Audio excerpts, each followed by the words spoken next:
Mes chers collaborateurs, je voudrais, à l'orée de cette nouvelle année, pleine d'espoir et d'espérance, souhaiter à chacun d'entre vous mes vœux les meilleurs, vœux de santé, de paix, de bonheur et de prospérité.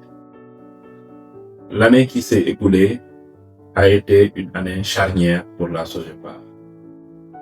Elle a été marquée par deux constats majeurs.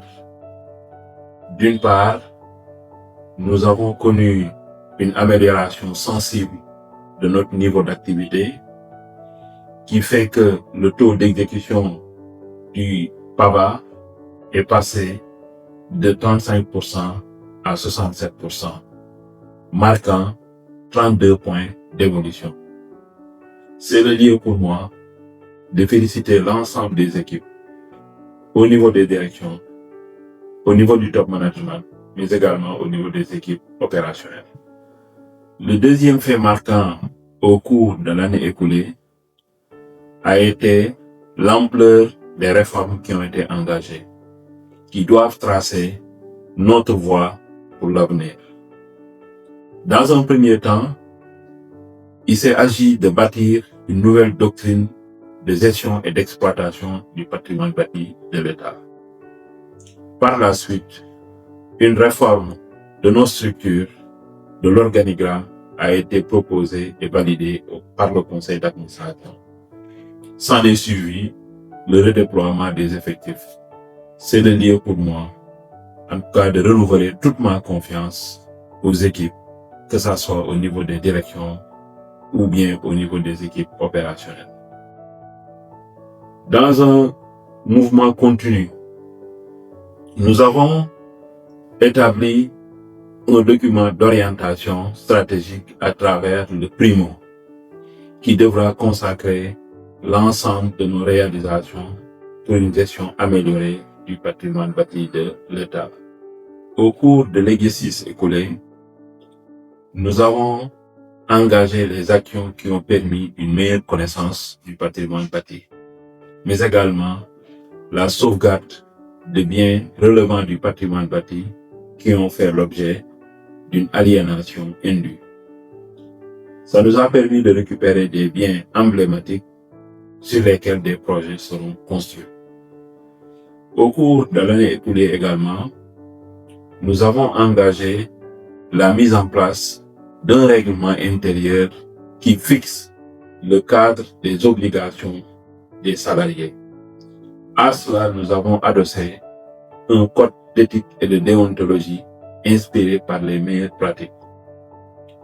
Ce code et ce règlement intérieur devront permettre d'établir une ligne de conduite basée sur le respect des règles, sur le respect de la hiérarchie, mais également la liberté pour chacun d'entre nous. Au cours de l'année 2025, nous avons pu terminer l'ensemble des chantiers dans les régions, de sorte à augmenter à la fois le patrimoine bâti de l'État, mais également les espaces de bureaux conviviables pour l'administration.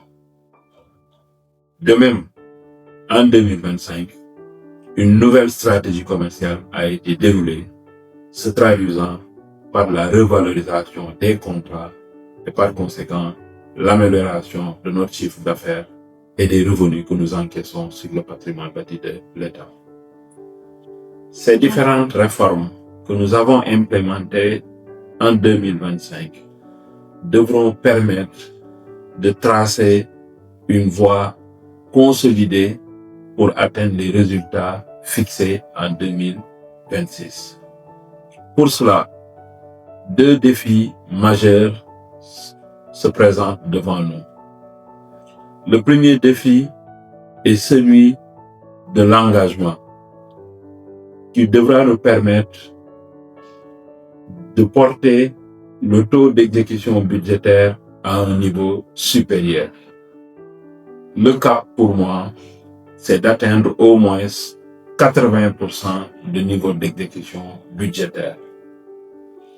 Ce niveau d'exécution budgétaire permettra sans doute de mettre en œuvre l'ensemble des composantes du PRIMO. le Primo est devenu le document de référence. Sa mise en œuvre requiert de l'engagement de la part de chacun d'entre nous.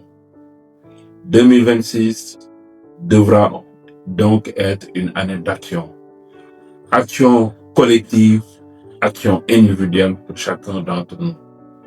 Pour qu'enfin, au soir du 31 décembre 2026, nous puissions célébrer collectivement l'ensemble de nos succès.